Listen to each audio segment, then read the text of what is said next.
Woman at center of sprawling Minnesota fraud gets nearly 42-year prison sentence. Add AP News as your preferred source to see more of our stories on Google. Add AP News on Google. Add AP News as your preferred source to see more of our stories on Google. Share Minneapolis app.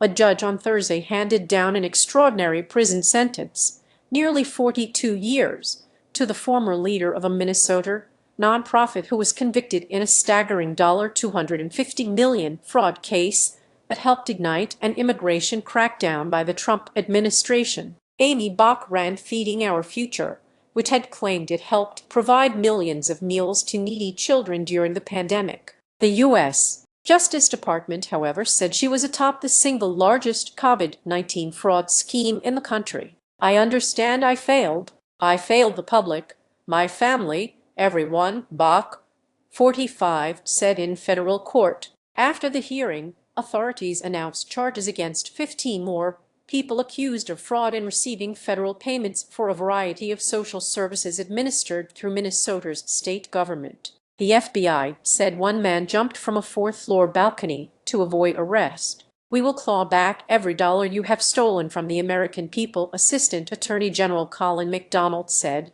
noting that the government sent more prosecutors and agents to Minnesota this year. President Donald Trump used the fraud cases against Bock and many others to initially justify a massive surge of federal agents to the Minneapolis-St. Paul area last winter to target immigrants, leading to repeated confrontations between residents and those officers and the deaths of Renee Good and Alex Pretty. Read more. Fake lists. Lavish spending. COVID-19 brought changes to a federal program that typically fed children through schools. Restaurants could participate, and food distribution was extended to sites outside schools. Investigators said Bock's nonprofit was at the center of a crime network that included a web of partner organizations, phony distribution sites, kickbacks, and fake lists of children. Feeding Our Future recruited people to create sites throughout Minnesota, and claims for reimbursement quickly followed, according to the government. Aimee was a god, a witness testified at trial. Bock had long proclaimed her innocence but was convicted of conspiracy, fraud, and bribery. Investigators said she and co-conspirators enriched themselves with international travel, real estate, luxury vehicles, and other lavish spending. "This was a vortex of fraud, and you were at the epicenter," U.S. District Judge Nancy Bracel told Bock. A co-defendant was sentenced last August to 28 years in prison. Abdiaziz Farah claimed to be serving meals to thousands of children per day, investigators said, but the sites turned out to be parking lots or empty commercial space. Bock's lawyer, Kenneth Udoy Bock, had argued for no more than 3 years in prison, saying she had provided key information to investigators. He said Bock, a former teacher, had been unfairly portrayed as the mastermind and insisted that 2 co-defendants were responsible for running the scams. State auditors found that the Minnesota Department of Education received numerous complaints about Feeding Our Future, but often told the group to police itself. In January, Democratic Gov. Tim Walz said he would not run for re-election after being pounded by Trump about theft in programs that rely on federal cash. Trump, who has long derided Somalis, last year blasted Minnesota as a hub of fraudulent money laundering activity. "Somali gangs are terrorizing the people of that great state,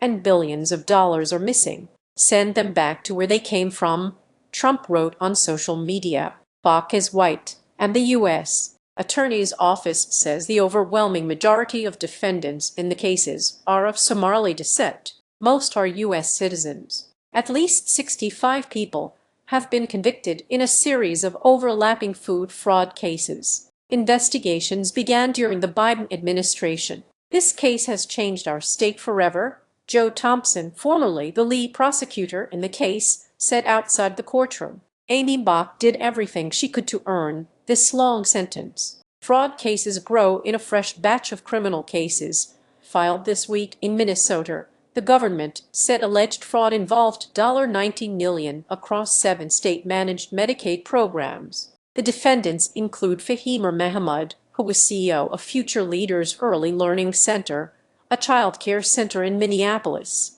Over 3 years, Mahamud's organization was reimbursed approximately $4.6 million for services on behalf of people who didn't make a required copayment, prosecutors allege. A message seeking comment from her lawyer was not immediately returned Thursday. Muhammad earlier this year pleaded not guilty to fraud related to meals. 2 other people were charged with conspiring to get $975,000 in Medicaid subsidies for housing services that were not provided.